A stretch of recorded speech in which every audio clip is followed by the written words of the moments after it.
আপনি সুন্নি না ওয়াহাবি এসব কবরে জিগাইবে না, এটা ভালো করে মনে রাখেন।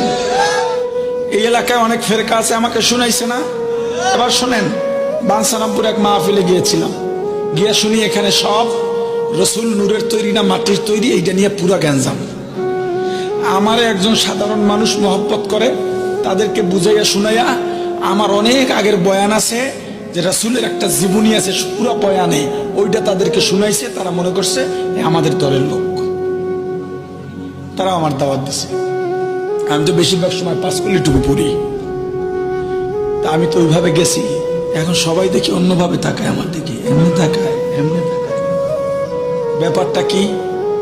আমার কাছে ওই লোক তো পুরো অসহায়। হুজুর, এই এলাকা তো নূর আর মাটি নিয়ে পুরা ঢিলাঢিলি চলতেছে। আমি বললাম তো কমিটি ডাকেন। কমিটি আসছে। আমি বললাম কি হয়েছে আপনাদের, কি নূর মাটি? হুজুর আমরা সবাই নূরের তৈরি। আপনারা নূরের তৈরি না রাসূল নূরের তৈরি? না রাসূল মানে আমরা ওই মতের। আচ্ছা ভালো কথা, তো মাটির তৈরি কেউ নাই? কয় না, থাকলে ঠ্যাং ভেঙে গেলাম। আমারে কি মনে করেন? আপনার হেডেই মনে করি।